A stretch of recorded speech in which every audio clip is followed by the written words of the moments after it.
გამარჯობა. დღეს პოდკასტის სტუმარია ბატონი ნოდარ ჯიქია. საიას ქუთაისის ფილიალის პროგრამების დირექტორი, საიას ერთ-ერთი თანადამფუძნებელი და იურისტი რაც მთავარია. მოგესალმებით ბატონო ნოდარ. მოგესალმებით. ჩვენი სტუმარი ხარ. წეც საკმაოდ დიდი კვეთა გქონდა რომ წელია, კი. არ შევხედილი ვართ თებერვლის მერე პირველად თქვენ გადაცემაში, თუმცა იანვარსა და თებერვალში სამჯერ მოგვიწია ალკოჰოლური კომუნიკაცია და იმ პრობლემებზე საუბარი, რაც იმში შემატილი ქვეყნის წინაშე და გახსოვთ ალბათ აქ როცა თქვენი წინა პროექტის შეფასებას ვახდენდით მართვილს წყალდობოსა და ხუნთა მიმართებით, გამოთქვით ჩვენ რიგი სპექტრი პრობლემებისა, რომელიც თუ ახალ არჩეული თქვათ პარლამენტის და მერე უკვე პრეზიდენტის და მთავრობის მიერ არ იქნებოდა კარგად გაანალიზებული და გარკვეულწილად არასამთავრობო ორგანიზაციების ჩართულობა და მათი როლის გათვალისწინება საკონდო სიახლეებში და ნოვაციებში ეს ქვეყანა შეიყვანდა საკმაოდ ჩიხურ სიტუაციაში და სამწუხაროდ მაშინ ჩვენი მოლოდინები ის დაშვება, რასაც ვაკეთებდით, იმედი 100%-დან 1%-ს კი არ ქონდა მასთან დაკავშირებით, რასაც ჩვენ რეკომენდაციებს გამოთქვამთ შესრულებოდა. რეალურად თითქმის უკვე წლის მიჯნაზე, როცა გასული წლის შედეგებს ვაჯამებდით, უკვე გვიწევს 2025 შედეგების შეჯამება და ფაქტიურად მაშინ ბევრად უფრო კარგ სიტუაციაში ვიყავით, ვიდრე სამწუხაროდ დღესა როგორც დიახ, მინდა აღნიშნო, რომ რაღაც კომუნიკაცია ნამდვილად იყო, ორგანიზაციები და გნებად ჩვენი ქვეყანა. მეტნაკლებად, დიახ, კი, შემიძლია ვთქვა, რომ იყო საკითხები, რომელიც გაითვალისწინეს, იყო საკითხები, რომელიც გადაიჭრა, თუმცა მათ შორის ბევრი რიგი პრობლემა, ისე კვლავ გადასაჭრელია. მაგრამ თქვენ მუშაობას აგრძელებთ ბოიკოტის რეჟიმში, თქვენი ფილიალი საკმაოდ მრავალრიცხოვანი თითქმის შემცირდა, ადამიანები, კვალიფიციური ადამიანები წავიდნენ და კერძო საქმიანობა დაიწყეს იურისპრუდენციაში. ეს არ არის კარგი თვითონ ალბათ ორგანიზაციისთვის და ის რაც არ არის ამ შემთხვევაში ორგანიზაციისთვის კარგი ვერ იქნება საზოგადოებისთვის, იმიტომ რომ ძალიან ბევრი ადამიანი თქვენ როგორც ნუგეშს ისე გიყურებდათ და თქვენთან ეძებდა სამართლის პოვნის გზას. ამ ხრივ როგორ ახორციელებთ თქვენ დღევანდელ საქმიანობას? მოგეხსენებათ იმ კანონმდებლობაში შესულმა ვაი ცვლილებებმა, რომელიც როგორც ქართული არასამთავრობო ორგანიზაციების, ასევე საერთაშორისო ორგანიზაციების და ასევე როგორც ევროკავშირის, ევროსაბჭოს, ასევე შეერთებული შტატების სახელმწიფო დეპარტამენტის მიერ იქნა უარყოფით რაკურსში შეფასებული, არა მარტო ჩვენ ორგანიზაციაზე, არამედ ზოგადად სახვარალი ხელი ასახა მთლიანად სამოქალაქო სექტორზე, მედიაზე. მოგეხსენებათ ეგრეთ წოდებული ამერიკული ანალოგიის ფარა კანონი, რომელიც შევიდა ძალაში 31 მაისს, მანამდე ჩვენ საია ოპერირებდით 9 ოფისით. ეს იყო თბილისის სათავო ოფისი, ქუთაისი, ოზურგეთი, თელავი, აჭარა, რუსთავი, გორი, დუშეთი, ზუგდიდი. სამწუხაროდ დღეს მდგომარეობით მხოლოდ და მხოლოდ ოპერირებს სათავო ოფისი, თბილისი, ასევე ქუთაისის ფილიალი, ოზურგეთის ოფისი და თელავის ოფისი. დანარჩენმა ორგანიზაციებმა ჩვენმა ფაქტიურად ეს აჭარის ფილიალს ეხება, რუსთავს, გორს, დუშეთს და ასევე ზუგდიდს საქმიანობა შეაჩერეს 2025 წლის ივნისიდან. რაც შეეხება ქუთაისის ფილიალს, მოგეხსენებათ იმ მდგომარეობით ჩვენ 5 თანამშრომელი ვიყავით ფილიალში, სამწუხაროდ თქვენ აღნიშნეთ, რომ ჩვენმა ძირითადად სტაფმა, ადვოკატებმა მიიღეს გარკვეული გადაწყვეტილება პირადად მათ, იმიტომ ეს კანონი ფარა, ეს მარტო ორგანიზაციებს არ უქმნის პრობლემას, ეს უქმნის პრობლემას იმ ორგანიზაციებში დასაქმებულ შესაბამის პირებსაც და არა მარტო მათ, არამედ იმ კონკრეტულ ბენეფიციარებსაც, ვისაც ამ წლების განმავლობაში უწევდით ჩვენ დღიდან დაფუძნების მომსახურებას და გამომდინარე აქედან დატოვეს და გავიზიდეს. ბატონო ნოდარ, ათეულობით საქმე არა ასეულობით საქმე ალბათ უფრო ზუსტი რომ ასეულობით ჩვენ ბოლო პერიოდში არ გქონდა თუნდაც როცა ჩვენ 16 მარტს გქონდა გასულ წელს კრება ფილიალს სადაც შეჯამდა 2024 წლის შედეგები სადაც 50-მდე წარმოებაში გქონდა საქმე მანამდე მოგეხსენებათ ცოტა ხნით ადრე ანუ 10-ობით უფრო ზუსტად ხო რამდენიმე ათეულის საქმე საიდანაც უკვე სისხლის ადვოკატი არ ყავდა და შესაბამისად სისხლის საქმეები უკვე აღარ ქონდა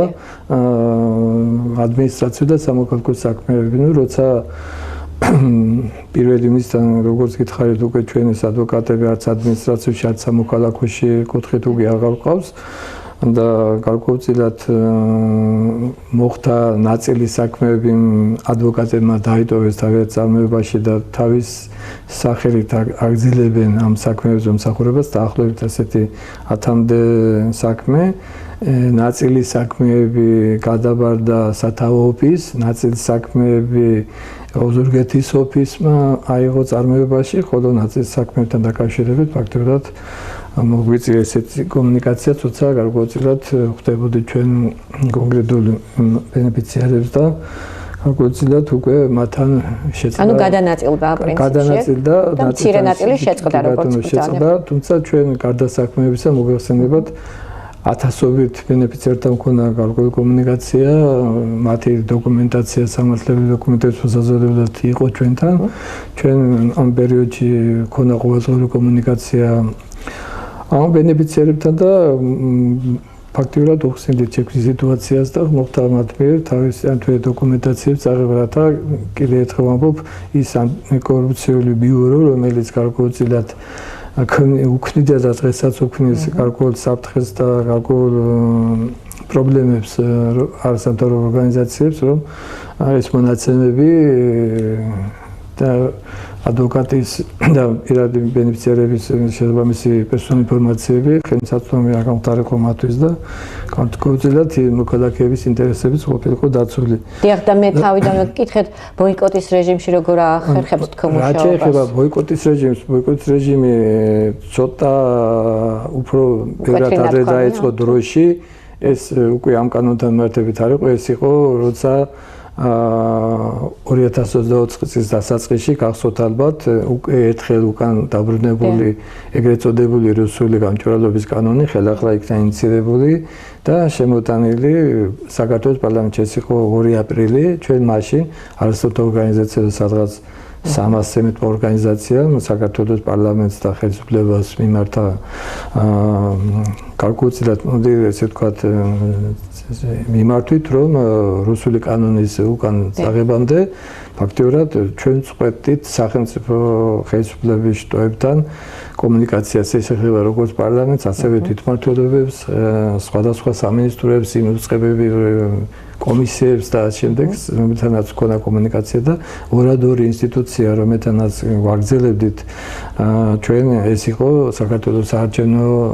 ადმინისტრაცია როგორც ცენტრალური ასევე საოლქო ადმინისტრაციები და ასევე საქართველოს სახალხო დამცველი და მის შესაბამისი წარმომადგენლები ამ რეგიონში. თანჩენ ყველა სახელმწიფო შტოსთან დიახ ბატონო რეგიონის მასშტაბით ჩვენ ვაკურდებოდით თქვენი ფილიალი იყო აქტიურად ჩართული ყოველთვის საარჩევნო კამპანიებში იყო ყველაზე საიმედო დამკვირვებელი ყოველ შემთხვევაში ასე ფიქრობდნენ აქ ადამიანები ის სამთავრობო ორგანიზაციები რომლებიც ხვდებოდნენ და აკვირდებოდნენ არჩევნებს და თვითმმართველობის არჩევნები იყო ის, როცა თქვენ ვერ იყავით სრულად წარმოდგენილი ამ პროცესებში. არა თუ სრულად, არამედ იმ რაკურსით, რომელიც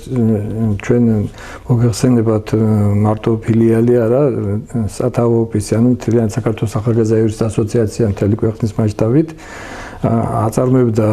ყველა არჩევნებზე დღიდან ჩვენ 31 წელი შეგვისრულდა 9 სექტემბერს დაფუძნებიდან 22 სექტემბერს იუსტიციის სამინისტროს რეგისტრაციიდან და ეს იყო პირველი არჩევნები ეგრეთ წოდებული ოქტომბერს, როცა ჩვენ ფაქტიურად ვერც სრული მანდატით და სრული მოცულობით ვერ განვახორციელებთ მონიტორინგი ამ არჩევნებზე, თუმცა გარკვეულწილად ალბათ ნახავდით ჩვენ ანგარიშსაც ჩვენ დღიდან საარჩევნო კოდექსში განხორციელებული ცვლილებები, მათ შორის ცენტრალური საარჩევნო კომისიის შესაბამის დადგენილებები, ნაწილი გავასაჩვენეთ, ასევე თვითონ საარჩევნო კოდექსის შესაძლებლობებზე გამოვეხმაურეთ და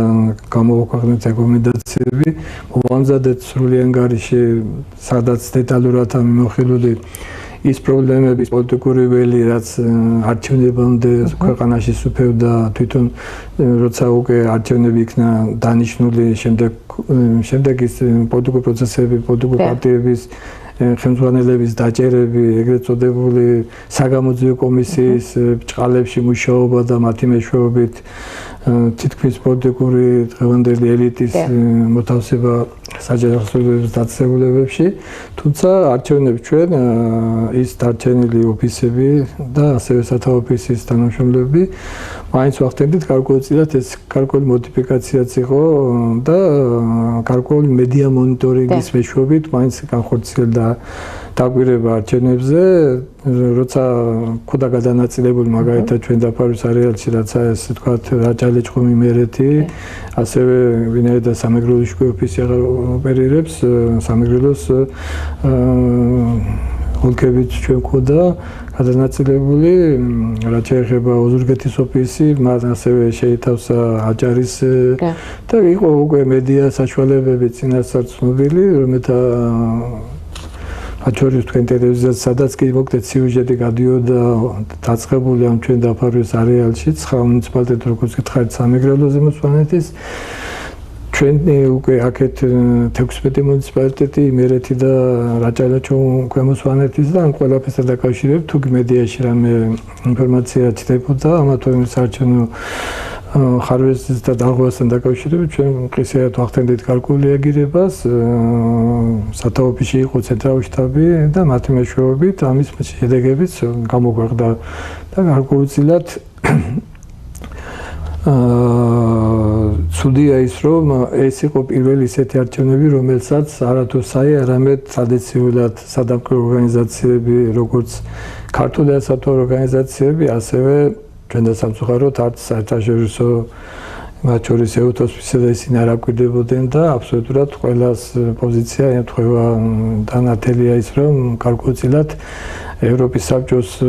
ადგილმდებარეობის კონგრესმაც მანამდე რამდენიმე თვითარზე მოუწოდა, რომ საარჩევნო კანონმდებლობაში ის ბანკიერი ცვლილებები რაც განხორციელდა გაუქმებულიყო და პირიქით შემოსულიყო ის რეგალიები და კვლავ აღდგენილიყო ის მოთხოვნები, რაც შარლ მიშელის გარკვეულმა ორჯერ ვიზიტმა რაც განხორციელდა წლების უკან მოგცა დადებითი ბიძგი და 2021 წელს ჩატარებული თვითმმართველობის არჩევნების საარჩევნო კოდექსის მხრივ ბევრად სრულყოფილია, ვიდრე 2025 წელს ჩატარებული თვითმმართველობის არჩევნები. ეს ეხება როგორც საარჩევნო გარემოს, ისე სადამკვირვო მისიების როლს და მათ ფუნქციებს, თვითონ მანდატების გადანაწილებას, პროპორციულ და მაჟორიტარულ თუმცა აქვე უნდა აღინიშნოს, რომ არ მონაწილეობდნენ ოპოზიციური პარტიები, მათ ბოიკოტი გამოაცხადეს და შესაბამისად გარკვეულწილად მასაც ვერ ვიტყვით, იმიტომ თუ ვიტყვით, რომ გამარჯვებული საპარლამენტო მანდატების მქონე პარტიებიდან ორმა პარტიამ განაცხადა ცალსახად მონაწილეობაზე უარი და გარკვეულწილად ბოიკოტის რეჟიმში, თუმცა იმასაც ვერ დავაქვთ წმინდა ბოიკოტს, იმიტომ გარკვეულწილად მოგვიხსენებათ მაშინ უკვე კიდე მეორე სხვა დიდი ღონისძიება იმართებოდა ხო პარო რეჟიმში თბილისში. არა მართებულად დავს ვიკითხო, ანუ რიგი ოპოზიციური პარტიები უნდა. კი ბატონო, თუმცა აქ უნდა აღვნიშნოთ, რომ ივლისშივე ორი პოლიტიკური ძალისმენი, რომლებიც იყო ასევე გამარჯვებული 2024 საპარლამენტო არჩევნებში, თქვათ იგივე ლელოძიე საქართველოს და თქვათ გახარია საქართველოსთვის ამ პარტიებმა განაცხადეს, რომ ისინი მონაწილეობას მიიღებდნენ თქვათ თვითმმართველობის არჩევნებში. აქაც მოქალაქეთა აზრიც არასწორად იყო ნაწილი იმ ხარეს, რომელიც ბოიკოტის რეჟიმში იყო მათვიდან ქვეყნის მტრება და მოღალატეებად, ნაწილი ვინც მონაწილეობდა პირიქით მათვი და მოღალატეებად, გარკვეულწილად და აი მითო ვახსენე მე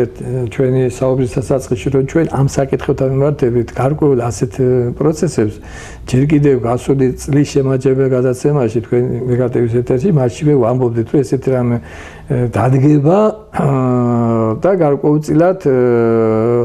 თუ გახსოვთ იმიტომ მაშინ ვეთქვი რომ 2025 წელს არის თვითმმართველობის არჩევნები იქ რამდენიმე ვინც ვიყავით აქ რესპონდენტები გარკვეული პოლემიკა წარმოიშვა კი ბატონო კი და მე მაშინ ვეთქვი რომ ეს ერთმანეთს არ ეხება ის არის სხვა რამე პარლამენტთან მიმართებით რაც იყო ეს თვითმმართველობა არის აბსოლუტურად სხვა სიტყვა ეს არჩევნებიც არის რეალურად კონსტიტუციური გოლი და აქედან გამომდინარე გარკვეულწილად თუმცა კიდევ ერთხელ ვამბობ ვერც ექსპერტებმა დარგის ვერც სამწუხაროდ პოლიტიკურ პარტიებმა არანაირი კონფერენცია ამ თემაზე არ გამართულა რაღაც პლუს მინუსი არ გაანალიზებულა რა შედეგი მოყვებოდა თქვათ ამაზე ეს კი არა მის მერეც უკვე არჩევნების შემდეგაც მიდის გადაბრალება ამ უეგოდის რეჟიმის მომხრეების გამო მოხდა ეს რაც შედეგი დაგეთქვი იმის გამო რომ გარკვეულწილად მოსახლეობას მართლა არ სურდა თქვა რომ გამართულიყო არჩევნები მაგრამ ნებისმიერ შემთხვევაში არჩევნები გაიმართებოდა და ნებისმიერ შემთხვევაში თქვა ხარები უნდა ყოფილიყვნენ მზად ამისთვის დიახ ეხლა მე ვახსენე რომ თქვა იგივე 4 ოქტომბრის არჩევნებს მეთქი როცა დილიდან იმყოფებოდი უკვე როცა პრეზიდენტის სასახლეზე რაც ხდებოდა ყველაფერს ამ ყველაფერს ვადევნებდი თვალსა უკვე ეს არჩევნების უკვე ბატალიები გადაფარა უკვე სხვა ბატალიებმა რაც გამიტარდა და იმდენი დარღვევები დაფიქსირდა მაინც მეთქი ხო რაში ჭირდებოდა ხელისუფლებას მართლა არ მესმის ამ დარღვევებზე წასვლა თუნდაც იგივე ჩვენ იმ არეალში რაშიც ჩვენ ვახორციელებდით ამ დაკვირვებას ხო ამიტომ როცა შესაძლებელი იყო საერთოდ თუმცა ოპოზიციის სპექტრის ველი მოშიფლებული იყო რომ საერთოდ შეჩატარებულიყო ამდენი პროცენტის გამოცხადება და რა ვიცი ანუ ფიქრობ რომ ხელოვნურად გაიზარდა მოსვლის გარკვეულწილად კი ბატონო შეიძლება თქვა რომ ხელოვნურად გაიზარდა ეს ნუ სახელმწიფო ბერკეტების გამოყენებით და ადმინისტრაციის 1000 მექანიზმები და თქვენ ჩართული ხართ საპროცესო უკაცრავად თქვენ ჩართული ხართ საპროტესტო პროცესებში და რითი გამოიხატება თქვენი ჩართულობა გარკვეულწილად საპროტესტო პროცესში როგორც ასეთი ჩვენ ძირითადად ვახორციელებდით გარკვეულ დაკვირვებას გარკვეულ მონიტორინგს თქვა და ასევე როცა პირველი დარბევიდან დაწყებული 28-მესაც მოხდა და მანამდეც იყო რამდენი დარბევა გახსოვთ ალბათ თორემ პროტესტი არ დაწყებულა თქვა 28 ნოემბერს პროტესტი დაიწყო 26 ოქტომბერს ჯერ სეიმობის რეჟიმი იყო 2020-27-დან უკვე გარკვეულწილად ჩვენ შესაბამის საჭიროებით ამ შემდეგ მთელი ქვეყნის მასშტაბით თუმცა უკვე როგორც პარლამენტთან ისევე თუნდაც ქუთაისში ვერიასთან მაშინვე იყო უკვე გარკვეული გამოსვლები და იქიდან დაწყებული ეს ციკლი არ შეწყვეტილა ხო მაშინვე შეიქმნა გარკვეულწილად კოალიცია 11 ორგანიზაცია შეგნით რომელსაც სამართლებრივი კოდგა მაინც ძირითადად საიას მიყავს და მოგეხსენებათ რამდენჯერ მოხდა დარბევა და პატიმრებები ადმინისტრაციის წესით მათ შორის სამართლით თუმცა ხდებოდა სხვადასხვა იზოლატორებში მათი განთავსება გარკვეულწილად ამ ხალხის მოძიება შემდეგ გარკვეული სამართლების დახმარება იმ კოალიციის შესაბამის წევრების ადვოკატებთან ერთად იყვნენ მოხალისე ადვოკატები თუ ზოგადად ეს კორპუსი უზრუნველყოფდა სრულად მომსახურებას იყო რასაკვირველია იყვნენ მოხალისე ადვოკატები ჩართული ამ საქმიანობაში თუმცა ძირითადი მაინც ლოკომოტივი იყო თქვათ ამ შემთხვევაში ეს კოალიციის ეგიდით შექმნილი ის კოალიცია როგორც გითხარით 12 ორგანიზაციამდე და სადაც ხელხაზზე ხდებოდა დაკავება გარკვეულწილად მე მათი იურიდიული მომსახურება მე როცა გადაიყვანდნენ დედაქალაქში და უკვე პროცესები გაიმართებოდა უკვე ადვოკატების გამოყოფა ანუ ცხელი ხაზით გიკავშირდებოდნენ ადამიანები კი ბატონო ცხელი ხაზითაც და თვითონ აი ახსენე ხო ჩვენი მონიტორებიც იყვნენ მეთქი აქციებზე და აი მათი მეშვეობითაც ცელდებოდა ინფორმაციები თქვათ რომ აი ესა და ეს და იმ ცხელ ხაზზე და ასევე შეეძლოთ ონლაინ რეჟიმშიაც. საჩივრები ახსენეთ და მე მინდა ბოლო საჩივარზე გააკეთოთ კომენტარი, რომელიც რასბურგში იყო და პრაქტიკულად მოვიდა გადაწყვეტილება ხმაურიანი საკმაოდ და ერთგვარად მეორე მხარე ამბობს, რომ დამაზიანებელ საქმიანობას ეწევით. არავითარ დამაზიანებელ საქმიანობას არ ვეწევით ჩვენ ყოველთვის ვიყავით ქვეყნის სამსახურში და თუ არ დღესაც და ეს ნიშნავს იმას, რომ არც ერთ ხელისუფლებას არ აქვს ფაქტურად იმის უფლება, რომ ესე ძალადობა განახორციელოს და წარმოედგინეთ ხელისუფლების მეთაური პრემიერ-მინისტრი რო ამბობს, რომ არანაირი დარბევა არ იგეგმება და იბარებს ოპოზიციური პარტიის ხელმძღვანელებს შემოდით პარლამენტში დავждეთ მოვილაპარაკოთ და როცა იქ შესაბამისი პოლიტიკური ლიდერები გამოთქვამენ ამაზე მზაობას და იწყებენ სვლას და პარლამენტის კიბეებზეც არ არიან უკვე ასული და გარკვეულწილად მოგეხსენებათ ხო მაშინაც იყო დარღვეული საბამისი იქ არ უნდა დგარიყო ის სპეცნაზი სადაც იდგა და იქ უნდა ყოფილიყო ჩვეულებრივი სამთავრობო დაცვა რომელიც იმსახურება პარლამენტს და გარკვეულწილად მოხდა დარბევა და უკვე 800-ზე მეტი ტყვია იქნა ფაქტობრივად უკვე ეს რეზინის პირდაპირ დამიზნებით გასროლა ყველანაირი ესე დარღვევები იყო ამიტომ გამოდიოდა 30-ზე მეტი პირი ვინც იყო მაშინ თქვა დაზარალებული მათ ინტერესების დაცვას საერთოდ და თქვენ როგორ ფიქრობთ ეს გადაწყვეტილება როგორ აისახება ქართულ რეალობაზე ქართულ რეალობაში აისახება იმდენად რომ ფაქტურად გარკვეულწილად პირველ რიგში ადგილ რესპუბლიკის ბიუჯეტს მოუწევს 656,000 ევროზე მეტი ეჯერადი გასაცემლის გაცემა დაზარალებულთათვის ასაკურველია, მაგრამ თავის მხრივ მე თუ სახელმწიფო კარგად მიუბრუნდება და როგორც გითხარებენ იძიებს დღეს ხმარებთან სამსაქმეს შეუძლია კონკრეტულ პირებზე უკვე რეგრესის წესით ჩართონ ისინი და გარკვეულწილად პარტიაში და ეს ზოგადად ისე იმას ვამბობ რომ ხელისუფლება არ უნდა მოახდინოს ესე გადამეტება და სამწუხაროდ თუ საბედნიეროდ ამერწმუნეთ რომ ისევე დადგება უახლოეს მომავალში თუ ცოტა გარკვეული წლების მერე იგივე პრეცედენტი, როცა იგივე დარბევებთან დაკავშირებით, რაც ხორციელდება გასული წლის ნოემბრიდან დაწყებული სამწუხაროდ დღემდის, ამასთან დაკავშირებით იგივე შედეგები იქნება. ცალკეული ხელისუფლებების დროს ჩვენ ცუდი მაგალითები ბევრი გვინახავს და კარგი იქნება თუ ამ მაგალითების გამეორება არ მოხდება. თქვენ ჩიხური მდგომარეობა ახსენეთ და გამოსავალს როგორ ხედავთ? ნუ პირველ რიგში ზოგადად მაინც ეხლა ხომ რომ მკითხეთ იმ თემაზე მინდა მაინც შევეხოთ ჩვენ სანა ოფისი ფუნქციონირებდით ქონდა ორი გასვლითი კონსულტაცია განხორციელებული ჭიათურაში და ასევე წყალტუბოში ხონში იყო ის გასვლა წყალტუბოსაც დაგეგმილი ვარ მოგეხსენებათ მაშინ ავარი შედეგად რომ რამდენიმე ახალგაზრდა იყო ხონში ამიტომ ვერ განხორციელდა ეს გასვლა ხონში და წყალტუბოში მოვახდინეთ მეორე გასვლა ჭიათურაში მოგეხსენებათ იყო სერიოზული პრობლემები და არის დღესაც არის ეს პრობლემები რომელიც არ არის გადაჭრილი დიახ ბატონობის გარემოსდაცვითი და მილიონი პრობლემები ამასთან დაკავშირებით ასევე ადგილობრივ მოსახლეობას კიდე სხვა პრობლემებიც აწუხებდა რიქსოფლებს უწყლობის რიქსოფლებს კიდე სხვადასხვა უგზოობის და შემდეგ პრობლემები ამასთან დაკავშირებით წყალტუბოში ძირითადად ემთა კომპაქტურ დასახლებებში განხორციელდა ესეთი გასვლები როგორც გითხარი ჩვეულებრივ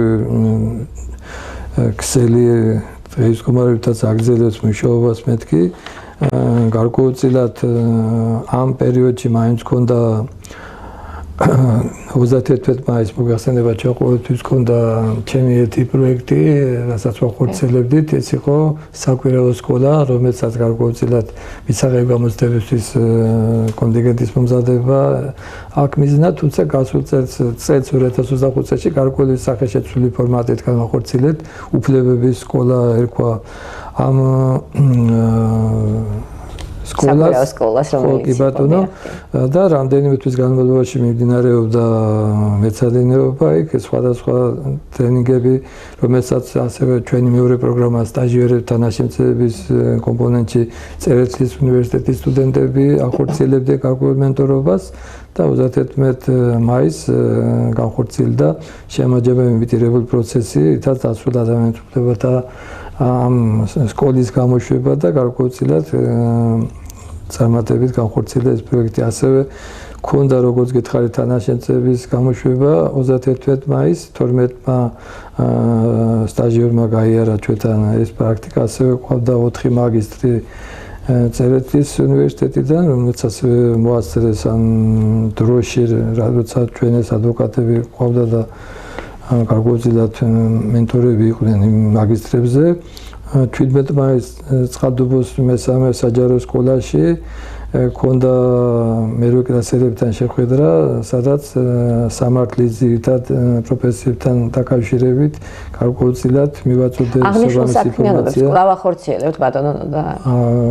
მაგაზეც მივაწერა გავახორციელებთ ის თქვათ, რამდენიმე ტრენინგი კურსი იყო ორგანიზებული ევროპის ცენტრალურ უნივერსიტეტში და წერეთის უნივერსიტეტში ბავშვთა უფლებებთან მიმართებით. მოგეხსენებათ რიონზე ყოველ ხუთშაბათობით ქონდა ჩვენ გადაცემა და აღნიშნულ ფორმატში მაისის ბოლომდე 16 გადაცემა განხორციელდა სხვადასხვა საკანონმდებლო სიახლეებზე და სხვადასხვა სამართლებრივ აქტუალურ პრობლემებზე. 31 იანვარს მოგეხსენებათ თქვენც იმყოფებოდით ყოველთვის საინფორმაციო წლის შემაჯამებელი შეხვედრა გაიმართა საიასკუტარის ფილიალში,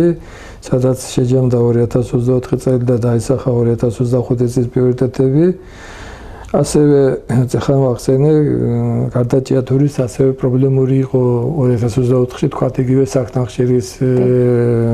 მიმდინარე მოვლენები ტყიბულში, საიდანაც ათეულობით თანაშრომელი იყო გათავისუფლებული და მათი უდიდრ მოსახურეობას ახორციელებდა საიასკუტარის ფილიალი. როგორც გითხარით, ორი გასვლა ჰქონდა წყალდუბოსა და ჭიათურაში მეთქი. დაკავებულებთან დაკავშირებით ასე ვისაუბრეთ, რომ იყო ჩვენ იურიდიულ დახმარებას უწევდით დასაკვირველია. მშვენიერი ანგარიში გამოგივიდათ ბატონო. ჯვაილის მოგეხსენებათ შემდეგ ამთავრებულ მოვლენებიდან გამომდინარე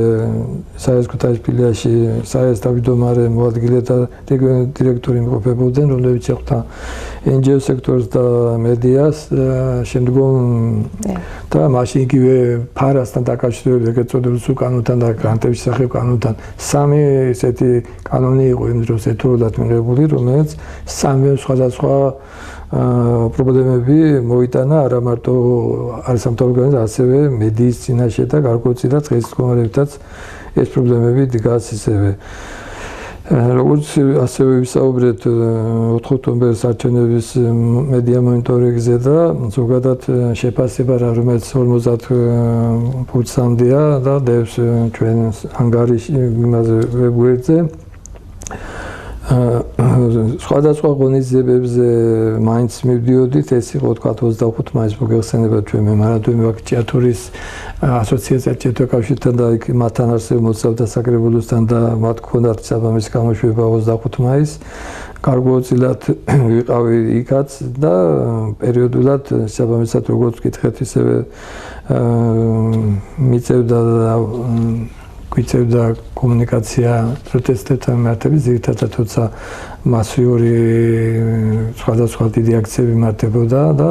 მეცრული ყოველთვის მოკროვი იყო პროტესტში, თუმცა ისინი დროს იწყება, როცა სამწუხაროდ უკვე მერე გარკვეული კომუნიკაცია თავისუფლად მიმართებით წყალდუბოსთან უკვე აღარაა და ესე რომ მე უფრო ადრე მიწევს ქალაქის დატოვება, ვიდრე ასევე მქონდა რამდენიმე ელჩთან შეხვედრა ამ პერიოდში, ასევე EUTO-ს საბამის მისიასთან, ეს ეხება თქვათ სხვადასხვა საკითხებს კონფლიქტებთან დაკავშირებით და შემდეგ რა მარტივითაც ჩვენ წლების განმავლობაში მქონდა აქტიური კომუნიკაციები და ახორციელებდით მთელი პროექტებს და ამ საკითხებთან მიმართებითაც აბსოლუტურად იქ დროიდან გამომდინარე, რომელიც მაქვს ყოველწილად ვიყო იქ ყველგან სადაც ამის საჭიროება დგას და სადაც და ყურადღებით გისმენთ ახლა ამ განხორციელებული პროექტების და საქმიანობის შესახებ და არ გაჩერებდით იმის გამო რომ მინდოდა აუდიტორიასაც მოესმინა ეს თუ რაოდენ მნიშვნელოვან და საჭირო საქმეს აკეთებთ და აკეთებდით და გაქვთ თუ არა კვლავ შესაძლებლობა რომ იყოთ ნუ გარკვეულწილად ერთი კარგი ნათელი მინდა კიდე აღვნიშნო რომ 2025 წელს გარკვეული აღიარებაც მოიპოვა საქართველოს ახალგაზრდების ასოციაციამ ეს იყო 8 აპრილს როცა საია გახდა 2025 წლის დემოკრატიის დამცველი ჯილდოს მფლობელი. ხსენებული ჯილდო, რომელიც ეუთოს მოქმედის საბჭოს 8 წევრმა სახელმწიფო ადამიანის უფლებების, დემოკრატიის და სამართლის უზენაესობის განმტკიცებაში შეტანილი განსაკუთრებული წვლილისთვის საიაზას გადასცა, ჩვენი უთობლივი ძალისხმევის შედეგი ეს არის საერთაშორისო მხარდაჭერის მკაფიო გამოხატულება იმ პირობებში, როდესაც საქართველოში სამოქალაქო სივრცე სამცხოვრებლად მნიშვნელოვნად შეიზღუდა. ეს მხარდაჭერა ჩვენთვის დამატებითი мотиваცია, რომ კიდევ უფრო გამზირდა შეუპირველად ვიბრძოლოთ ადამიანის უფლებებისა და დემოკრატიის დასაცავად. ეს ეუთოს 8 ქვეყანა იყო: კანადა, შვედეთი, შვეიცარია, დანია, მონტენეგრო, ნიდერლანდები, გაერთიანებული სამეფო და ამერიკის შეერთებული შტატები. ასე რომ გარკვეულწილად როგორ გითხარით ეს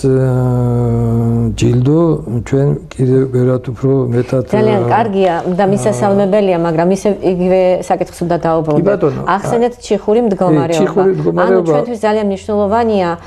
ადგილობრივი აუდიტორიისთვის, ამ ქვეყნის მოქალაქეებისთვის, როგორ ვიპოვოთ გამოსავალი, როგორ დაუახლოვდეთ ადამიანები ერთმანეთს. კარგია, როცა საერთაშორისო ორგანიზაციები გვაფასებენ დადებითად. ძალიან კარგია, როცა გვყავს პარტნიორი ორგანიზაციები. ჩვენი კომპანიის მაგალითად შემილია იგივე თქვა, რომ ძალიან კარგია ეგ, მაგრამ ჩვენ თუ არ გვექნება ადგილობრივ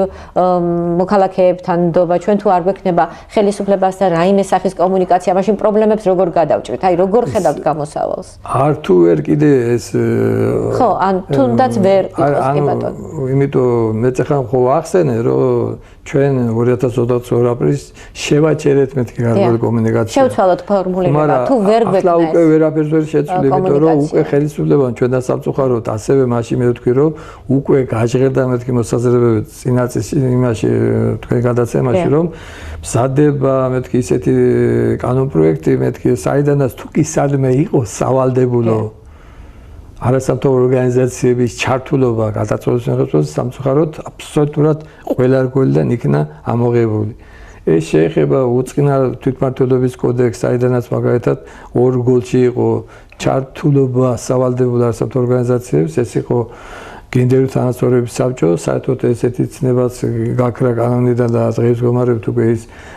ქართულთა ბავშვთა უფლებებზე მომუშავე ჯგუფები რაც შეიქმნა, საერთოდ არ ითვალისწინებს ამ ჯგუფებში არასამთავრობო ორგანიზაციების ჩართულობას არ ძალიან ჩართულები. მეორე ეს იყო ფაქტურად დიდი ზარზე, იმით თავიდან არ ქონდა ეს მუხლი გახსოვთ ალბათ ადგილობრივი თვითმმართველობის კოდექსი, რომელიც 2013 წელს იქნა მიღებული და მხოლოდ 2015 წელს ინიცირებული კანონპროექტების შედეგად იქნა შეტანილი მაშინ, რაც მრჩეველთა საბჭოები მაქვს მერის მხედველობაში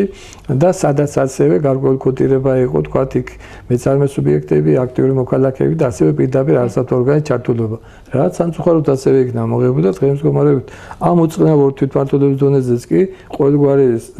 სამოქალაქო საზოგადოების ჩართულობა სამწუხაროდ კანონითია ამოღებული და ასევე ეს პროკურორთა საბჭო ბევრი მათ შორის სასამართლო კუთხითაც იუსტიციის საბჭოს დაგმე რა ვიცი თუ კი სადმე იყო მეთქი ეს 40 კანონში განხორციელდა სამწუხაროდ ეს ეცოდებოდა მრჩეველთა საბჭოს თავმჯდომარეც იყავით მახსოვს ამ ხელისუფლების პირობებში კი ბატონო ამ ხელისუფლების პირობებში და ამ ხელისუფლების პირობებში მე გენდერული თანასწორობის საბჭოს 4 მოწვევის საკრებულოს წევრიც ვიყავი და რა ვიცი მილიონერები მქონდა ამ რაღაც საკითხებს მიმართებით და სად გაქრა ეს თანამშრომლობის სად გაქრა და აი ფაქტურად გაქრა იმაში რომ სანამ 2021-ში როცა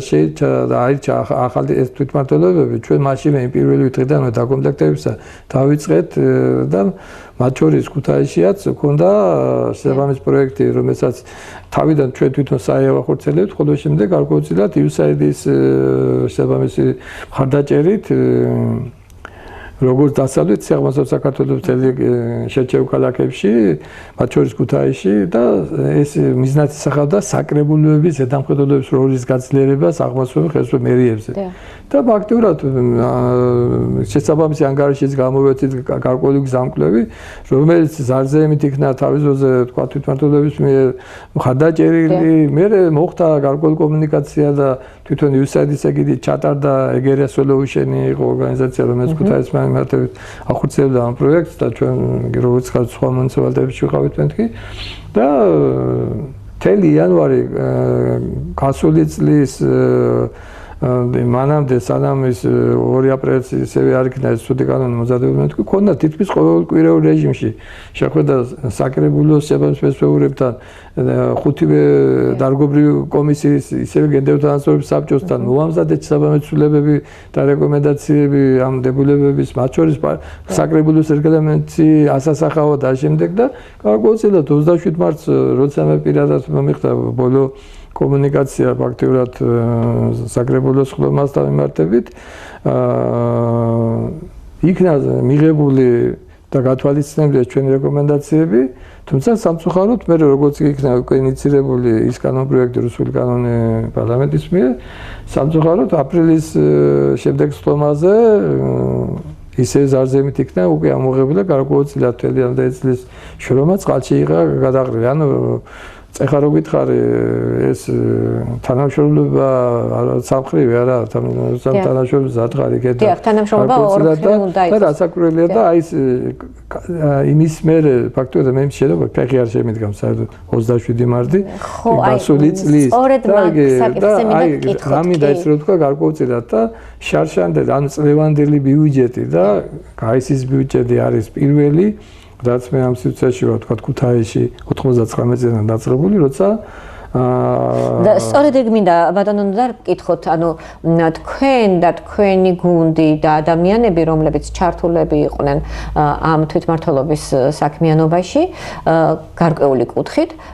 იყავით ერთგვარი ფანჯარა დანარჩენი საზოგადოებისთვის, რომ გაეგოთ ადამიანებს რა ხდებოდა, როგორ გამოგქონდათ ამბები, საინტერესო მათ შორის. ვერ ვიტყვით, რომ საერთოდ არაფერი გაკეთებულა, რაღაც კარგი გაკეთდა, რაღაც ხარვეზით გაკეთდა, რაღაც საერთოდ არ გაკეთდა, მაგრამ ზოგადად ამის შესახებ ჩვენ მეტნაკლები ინფორმაცია გვქონდა. მეორეა საზოგადოება უფრო ფართო სპექტრი, რამდენად იყო დაინტერესებული და თავად რამდენად ჰქონდათ ჩართულობის სურვილი, მაგრამ როგორც აღნიშნე, თქვენ იყავით ეს რგოლი. თქვენ უკვე რამდენიმე საკრებულოს ხდომა არ ესწრებით ამ საკრებულოს არა თუ ინფორმაციებს გვაწვდით იქედან. გასული წლის აპრილიდან საერთოდ არც საკრებულოს, არც კომისიის, საერთოდ შენობაში არ შემიძლია. ეს ორგანიზაციული გადაწყვეტილებაა თუ თქვენი პიროვნული გადაწყვეტილებაა? არა, მაშინ როგორც გითხარი, რო შევაჩერეთ კომუნიკაცია მეთქი, ის რუსული კანონი იქნა მიღებული და ეს რუსული კანონი კიდე რაღაც ნაწილი შეიძლება ანგელოზით მოგეჩვენოს ფარასთან და მიგრანტების შესახებ კანონთან მიმართებით და სანამ ესეთი მაგრამ ჩვენ ამ რეალობაში გვიწევს ცხოვრება. ხო და მე მიტო ჩვენ კიდე ხო გვიწევს ახლა არ ვიტყვი კონკრეტულ პროგრამას სადაც ვწდებით ერთმანეთს გარკვეულწილად ისევე ქალაქის საჭიროებებს მუშაობთ ხო? ქალაქის საჭიროებებზე ვსჯელობთ. მე ვფიქრობ რომ გარკვეულწილად და ის იმდენი დოკუმენტური მასალაც მითქვა ქონდა, იმიტომ რომ ჩვენ ერთობლივად ფაქტიურად პირველ რიგში ალბათ მაინც მოქალაქეებთან უნდა გქონდეს კომუნიკაცია და მოქალაქეებს თუ კარგად ვასწავლით მათულება მოვალეობებს და აი როგორც ადრე ვამბობდი ნებისმიერ ჩვენ პროექტში ეს უწყვეტი პროცესია ბატონო ნოდარს ესე უნდა ყოფილიყო, თუმცა ყოველთვის ყველა ეთნოსისიერად არ ვასრულებთ ჩვენ მოვალეობებს ამაში. მაგალითად გარკვეულწილად გარკვეული მოქალაქეები რომლებიც ახდენდნენ ხო თქვა პერიოდულად საკრებულოს ხმებზე დასწრებას, მეორე მოქალაქეები რომლებიც ამზადებდნენ გარკვეული რეკომენდაციებს თქვენებად ბიუჯეტთან, სხვადასხვა პროექტებთან და პროგრამებთან მიმართებით, მესამე ნაწილი რომლებიც აქტიურად ანგარიშების მოსმენაზე და მაინც ხო არ ფიქრობთ გადახედოთ თქვენს გადაწყვეტილებას? ეს ჩვენი გადაწყვეტილება კიდე ერთხელ ეს ჩვენი ვერაფერს ვერ გადავხედავთ, იმიტომ ის დოკუმენტი, იმიტომ როცა გაიცემა ის დოკუმენტი ფაქტიურად ითვალისწინებდა სულ სხვა რამეს, ხო? და კიდე ერთხელ გეუბნებით როგორც მოქალაქეს არც არავინ გიშიდის მაგას ხო თქვა, ხო როგორც მოქალაქე, მაგრამ ამიტომ როცა მოქალაქეების გაზამზადება მოხდება, გარკვეულწილად აი რამდენივე არის ჩვენ რამდენი მუნიციპალიტეტი ვანი, ცხადუბო, ხონი, მარტვილი სხვადასხვა პროექტის განმავლობაში იგივე ქუთაისის 12-ვე ადმინისტრაციული ერთეული რამდენი მოქალაქე გადავამზადეთ, რამდენი მედია საშუალება გადავამზადეთ, წარმომადგენელი მათი და რა ვიცი გარკვეულწილად შედეგებს ხედავთ სადმე აი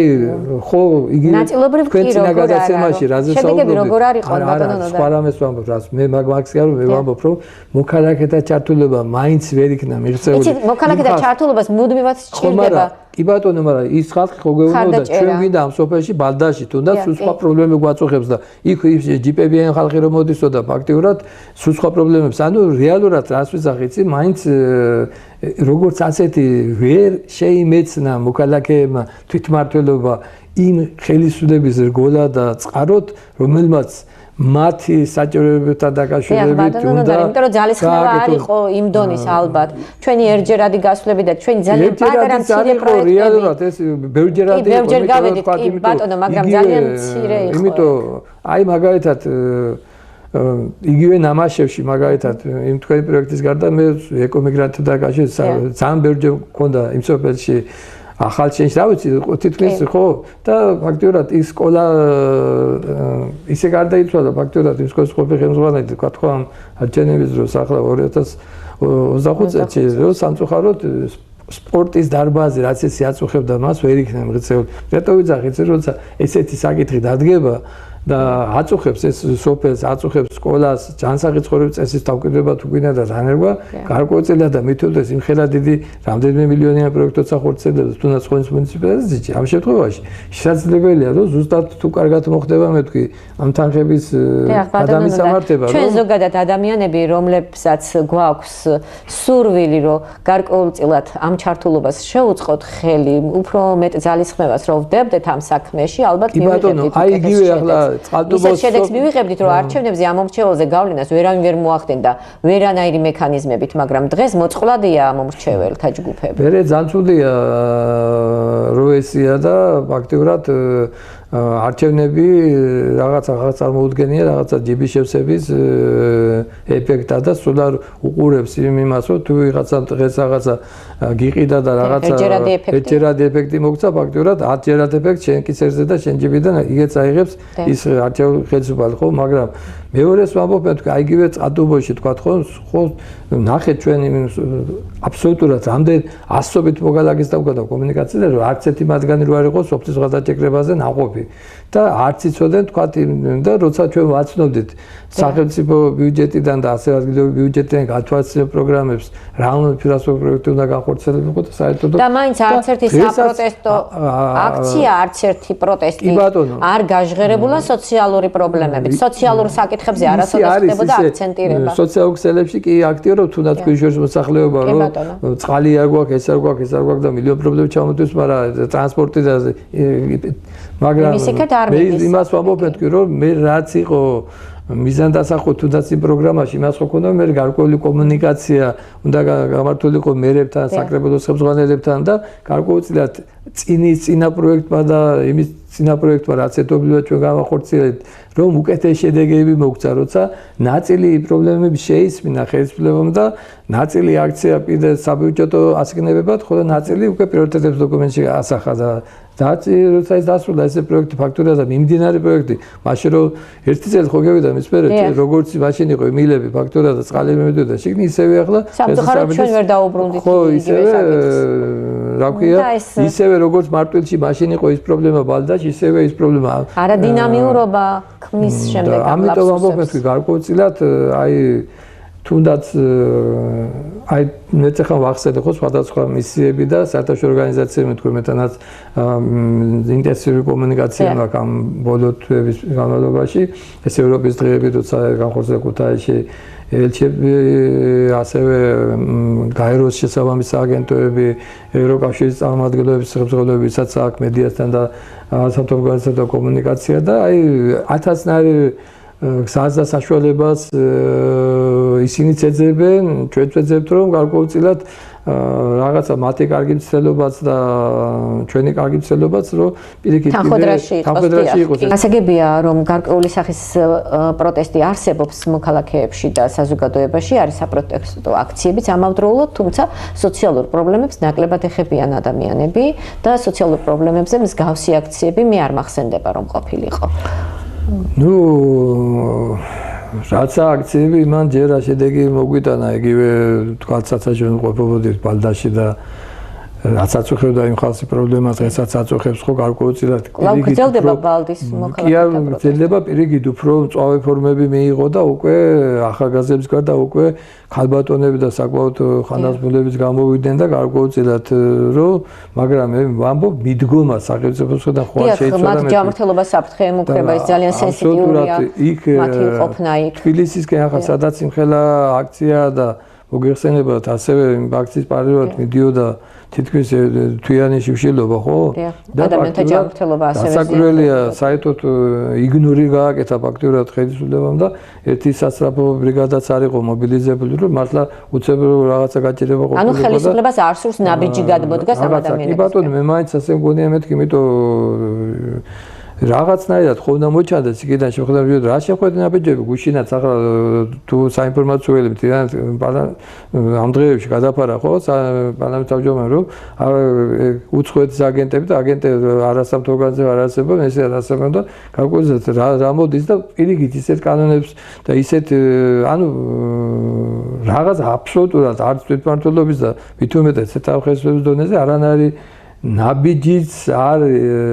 გადმოდგმულა და არც იგრძნობა ნაბიჯის საჭიროება მათხრიდან რომ ეს ხალხი იყოს მათ წინაშე საერთოდ რამდენი ხანია რომ ფაქტურად მაშინაც ვამბობდით რომ ის მრჩეველთა საბჭო ქუთაისს ფაქტურად აღარ ყავს ჭიღვარიას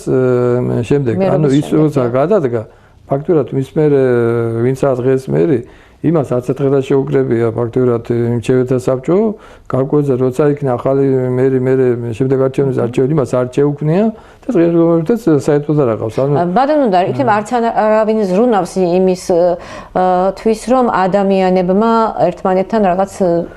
იპოვონ საერთოენა ადამიანები ყოველთვის იპოვიან ერთმანეთთან საერთოებას მაგრამ მაინც ვიძახი მეთქი გარკვეულწილად რაც კანონმდებლობაში რეგულაცია და გევალდებულება რომ იმას ის კი არა შენებაზე და მოგდო გინაშეფინარში ვალდებულება რო შექმნა და როაც ამას არქნი და ამის საჭიროებას ვერ ხედავს მოქალაქეები და აღსანიშნავია რომ ქუთაისის მერჩეველთა საბჭო ყველაზე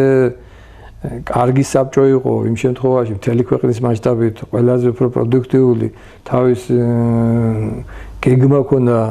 მოქალაქეების ჩართულობა მედიის ჩართულობით უზრუნველყოფილი და მილიონი საკითხების გამოტანახდებოდა იქ და გარკვეულწილად მსჯელობა და რეკომენდაციების გაცემა და როცა კარგი ხელისუფლება არ მოდის შემხვედრი ნაბიჯით ანუ არ გვაღიარებს არ აღიარებს იმ ადამიანებს რომლებიც არ არის მისი მხარდამჭერი არ არიან რომლებიც არ არიან შეიძლება ესე ვფიქრო სულიც აქვს მაგრამ თვითონ ცდილობს რომ პრობლემაც არ შეიქმნას იმიტომ როცა ცენტრალურ დონეზე ამ გოლებთან კომუნიკაცია გზალავენ და პირიქით ყველანაირი ხიცვავენ რაც კი არსებობს რომ ამ გოლების გაგრძელებებთან და იგივე ფორმატის ორგანიზაციებთან შეიძლება თვითონაც ამიტომ გაურბიან გარკვეულ კომუნიკაციას თუმცა მე კვლავ ვიტყვი იმას რომ აი ჩვენი ერთ-ერთი პროექტის ფარგლებში როცა ქუთაისის 12-ვე ადმინისტრაციული ერთეული მოვიცავით თანამშრომლობაც ნამდვილად შედგა ანუ საკითხები რაც დაისვა ნამდვილად განიხილეს რიგი საკითხების გადაჭრაზე იზრუნეს კიდეც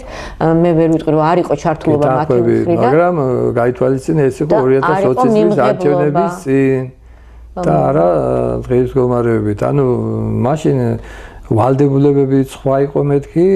და ჩართულობის მექანიზმებიც ბევრად უფრო სრულყოფილი იყო. ნახეთ თქვენ თქვით რომ შემოხვედრი ნაბიჯები არ ჩანს და სურვილიც არ იგრძნობა რომ ხელისუფლებას უნდა ამ ხალხთან რაიმე სახის კომუნიკაცია ჰქონდეს ან აღიაროს ეს ადამიანები თავიანთი საჭიროებებით, მოთხოვნებითა და სურვილებით მეტნაკლები ხარისხით რა თქმა უნდა, მაშინ რა ბერკეტი არსებობს თუ არა საზოგადოების ზემოქმედება. ისევე ვამბობ მოქალაქეები მეთქი, ანუ მოქალაქეები რომლებიც ნაკლებად ინფორმირებულები არიან, ბრძანებთ თქვენ. და სამეჯერ მივდივარ იგივე ასთან რომ რაც შეიძლება უნდა გაიზარდოს მოქალაქეთა ინფორმირება, მათი ჩართულობა, მათი გააქტიურება, ფიქრობთ რომ მარტო მედიის ჩართულობით არა მარტო მედიის, არამედ იგივე არასამთავრობო ორგანიზაციების აქტიური მოქალაქეების ჩართულობით, იგივე მოქალაქეების არის სამთავრობო ორგანიზაციები, როგორც იცით, სულ ჩვენ ვიკრიბებით მოკლედ, ერთი და იგივე ხარ. ჩვენს ვიკრიბებით და კარგია თქვა, იგივე რო თქვა, თაობათა დიალოგი, რომელსაც ბრწყინვალედ ახორციელებს ახალ ფუნქციას და გაგვიძლია თითქმის ყოველკვირეულად თითქმის ღია გავარ რაღაცა ღონისძიება არ იყოს და გარკვეულწილად იმათი მეშვეობითაც არასამთავრობო ორგანიზაციებს მაინც საკმაოდ დარჩა რეგიონის მასშტაბითაც ქალაქის მასშტაბითაც რომლებიც აგრძელებენ დღესდღეობითაც ნაწილი მოხალისეებს აწყისებს და ნაწილი ფინანსური დაფინანსებით რომელიც აქვთ ამ ორგანიზაციებს და რაღაცნაირად ახლებურად უნდა გადაიწყოს და მაინც თქვენი მოლოდინები 2026 როგორი იქნება? რა ვიცი ახლა ყოველთვის ახალ წელს მაინც მეტი მოლოდინები გაქვს, თუმცა ფუჭი მოლოდინებიც არ მინდა საზოგადოებას გაუჩნდეს, მაგრამ ის სიტუაცია, რაც დღეს მდგომარეობით ხორციელდება, როცა იგივე ამნისტია იქნა მწყოლებთან მიმართებით, რომელსაც ცალსაღად მე მაგალითად არ ვემხრობი და არ მიმაჩნია სწორად თქვა ამ აი ეს მართვის მოწმობების დაბრუნება დაკავშირებით კი ბატონო მაგაზე გეუბნები ზუსტად მაგი მოხდულებში და კიდე რაღაც სხვა მიმდინარე პროცესები რაღაც მაფიქრებიებს რომ არც შორსა რიგარეში არჩევნები დიახ და თუ არ არის შორს მაშინ რამდენად მომზადებული ხდება ის საზოგადოება რომელიც ითხოვს არჩევნებს ის რო ითხოვს არჩევნებს, ის რიგარეშიც არ ითხოვდა, ის ითხოვდა ხელახალ არჩევნებს, ის პროტესტი, რაც დაიწყო, სხვადასხვა დიამეტრულად განსხვავებული მომენტია ჩვენი კონსტიტუციით, მაგრამ რეალობაში და მეორე რაც ყველაზე მთავარია ფაქტურად, რომ პოლიტიკების განთავისუფლება, რომელიც მაშინ იყო რამდენიმე დღის მდგომარეობით უკვე რამდენიმე ათეული კი რამდენიმე უკვე ასეულს და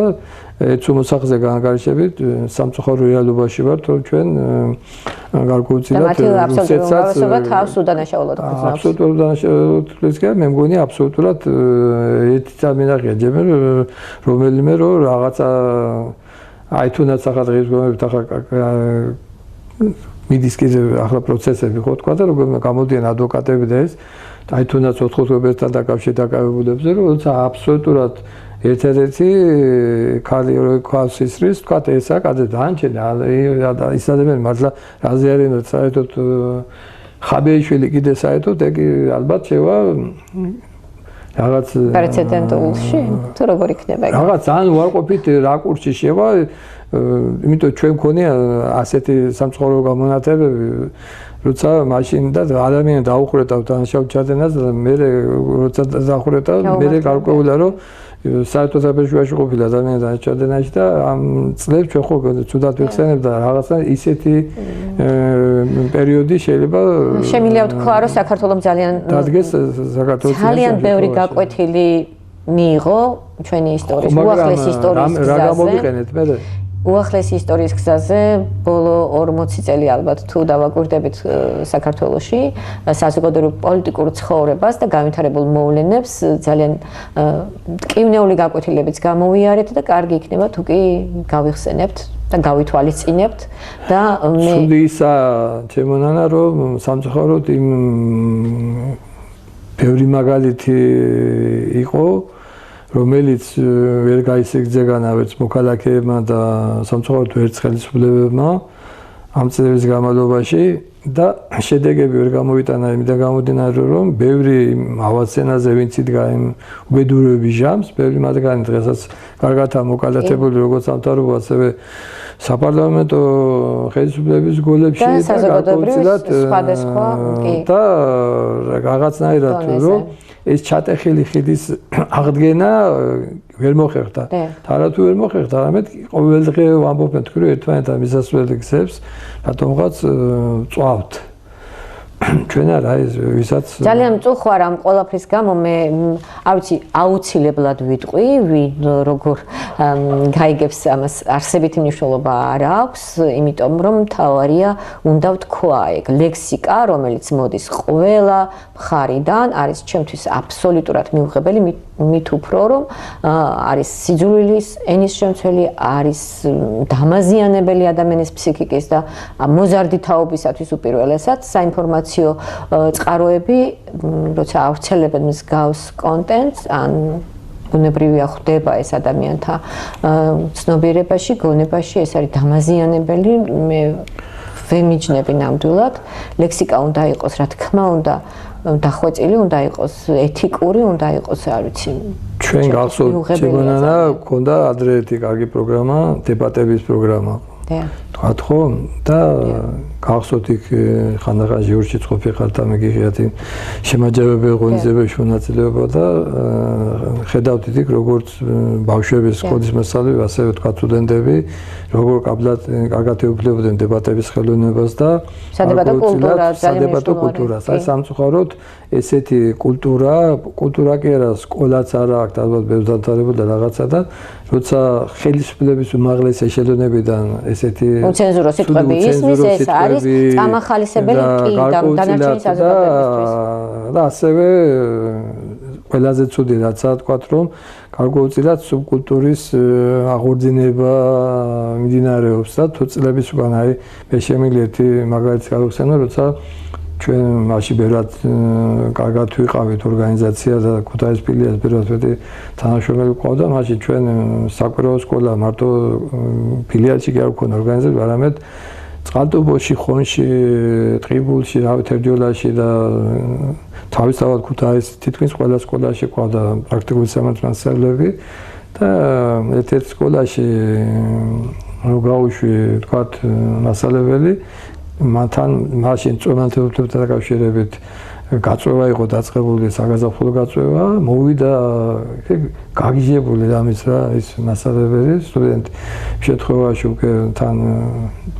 რომ ბატონო და ძალიან პატექცია, მაგრამ მე ორჯერ მე სკოლაში აღარ წავალ რატო და აი რო დავსვიო და დაამთავრა ახალ კანონთან დაკავშირებით და კითხვები და ერთ-ერთ ვთქვია რომ არა ჯერ გავალო ქუჩაშიო და მომავალს შევეკითხები ეგრეთ წოდებულ მომავალსო ანუ ქურდის მე რომ მოიაზრება ეს კითხვაო გრეხად ხარ ჩემეთლება მერეო და სამწუხაროდ მე რაღაცა ეს წინ კი ბატონო შემდეგ ხო რაღაცა 10 წელს უკან თქვა თუ გიდა მაგრამ მე საერთოდ ხო აღარ იყო კულტურა რაღაცადაც ხელმძღვანელობით სამწუხაროდ იგივე სკოლების დონეზე და შემდეგ რაღაცნაირად ხდება სადამშრომლო ღონისძიებების ფონზე სამწუხაროდ ხო და ამ საკითხებით წამოწევა და ამ მაინც ისე მინდა თქვა დავამთავრო რომ ეს ახალგაზრდობა ეს ბავშვები არის დაუწერელი დაბა ხო რასაც დაწერ მასე იგივე მე ანარეგლი წამოექიდან და იგივე გამომჟღავდება ხო და აი რაღაც აქ უნდა შეიცვალოს მეტი რაღაცა იმიტომ რომ იმ ხელისუფლების ხალხსაც და რაღაცა ესე ცუდ რაღაცებს უცა გამოიყენებენ თუ და ჩვენ მისამართით ყავს შვილები ყავს შვილიშვილები როგორ ჩვენ ყავს თქვა ამ მეორე ხარეს ხო რაღაცა გარკვეულწილად ისევე იმ საჯარო მოხელეებსაც ყავთ ოჯახის წევრები მე არა რო ყავთ მეთქი თუ ვიძახი რომ ესე არ დადგეს მეთქი რომ ბაბუის ნაჭამატყება მას შვილიშვილის მოკვეთოს კბილი ეს უნდა გააცნობიერო ყველმასგანმა და გარკვეულწილად ასე ხანდახან შეიძლება უკვე ენაზე მომდგარი სიტყვაც კბილები მოუჭირონ და აღარ გამოიყენონ იმიტომ რომ კიდე ერთხელ ვიძახი აქედან ვერაფერ პრობლემა შეუქმნი ვერავის უბრალოდ მყოფი მხარეები ვერასოდეს ვერ მიაღწევენ წარმატებას ეს გამორიცხული მილიონ პრობლემა იქნება აქეთ ხო თქვა და გარკვეულწილად და არ უნდა ხდებოდეს ესე იმიტომ ძალიან დაშორებულია და რაღაც ყოველთვის ისაც მეტი ძალა აქვს მეტი პასუხისმგებლობაც ეკისრება გასაკვირველია და ხელისუფლებას ეკისრება ამ ყველაფერთან მიმართებით და გარკვეულწილად ის კანონები კიდე გასაშრობად არაა დაწერილი თქვა ხო კანონები ბევრ რამეს გავალდებული დავიტოვოთ იმედი რომ დაფიქრდებიან მხარეები თქვა ისევე ახალი არჩევნები თუ შევძლებთ ჩვენ რაღაცა და საერთოდ ახალი არჩევნები ყოველთვისაა გარკვეული გამოსავალი და მე უნდა შეიქმნას გარკვეული რევიზია უნდა მოხდეს იმ კანონმდებლობის რაც ამ პერიოდში იქნა ასე დაჩქარებულად ეგრეთ მიღებული თქვა ყოველგვარ განხილვებს და ყველაფრის გარეშე და რაღაც კომიკური სიტუაციები ხდება და მე მგონი ბევრს პარლამენტს ეგრემეც აქვს საკითხული ნდობის რაღაც ხარისხი მაინც უნდა არსებობდეს და ასევე მეორე გახსოვთ ალბათ ხო როცა ზარზეიმით იქნა შექმნილი სამინისტროებში სხვადასხვა დეპარტამენტები რო ასოციაციის შეკვლებიდან და ევროკავშირთან ჩვენ დაახლოებით გქონდით, უნდა მოეხდინათ ჩვენი კანონმდებლობის ჰარმონიზაცია იქ მოქმედ კანონმდებლობებთან და გარკვეულწილად რაღაცა ნაბიჯებიც გადაედგა და პერიოდულად ანგარიში გვეყდებოდა და დღეებს გქონდა რომ ჩეხეთი ახლა ფაქტურად იმის საწინააღმდეგო ნაბიჯებსგან ყოველდღურად და გარკვეულწილად იმ კანონების გაუქმებაც უნდა მოხდეს, ასევე უნდა მოხდეს იმ კანონმდებლობების გარკვეული მოდიფიცირება იმ შესაბამისობაში და ამით ერთხელაც სამუდამოდ ჩვენ შევძლოთ ისევე კონსტიტუციის შესაბამის მოხდან ახლოსაც მივიდეთ და ყველა ხელისუფლების წარმომადგენელი თვითმმართველობის დონე იქნება თუ სახელმწიფო ხელისუფლების უმაღლესი შეშრომის პირები ყველაფერს აკეთებდნენ რის ვალდებულებაც აქვთ რომ ისწრაფოდნენ რომ რაც შეიძლება სწრაფად და მალე მოხდეს ჩვენი ქვეყნის ინტეგრაცია როგორც ევროკავშირში ასევე ნატოში. დიახ, გეთანხმებით. რაღაც მხარეებისთვის არსებობს წითელი ხაზები, მაგრამ ეს ხაზები უნდა გადაიხედოს. ამას ვსურვებდი ყველა ჩვენ მოქალაქეს, ჩვენს მელეს, სადაც ხელეწიფებათ რომ შესაბამისად ზარები დაარიცხონ და ჩვენ ხშირად გქონია ხო გარკვეული როცა პროგრამის ეგიდი, თორსა სამოქმედო გეგმებს ვადგენთ და შესაბამისი კომუნიკაცია იქ შეიძლება პირდაპირ გაზომვის პირებზე ვერ მოხდეს გარკვეული ზეგავლენა, თუმცა მოხდეს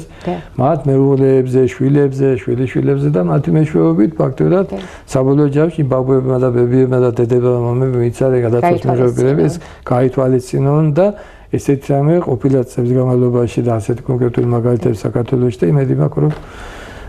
იქნება და მადლობა დიდი დავიდოთ ამ კი რომ ერთმანეთთან მისასვლელ გზებს იპოვიან ადამიანები და ააგებენ დაწვის ნაცვლად. მადლობა დიდი მოგზაურობისთვის. მე ვეტყვი აუდიტორიას რომ დღევანდელი პოდკასტის სტუმარი გახდათ ბატონი ნოდარ ჯიქია, იურისტი, საიას ერთ-ერთი თანადამფუძნებელი,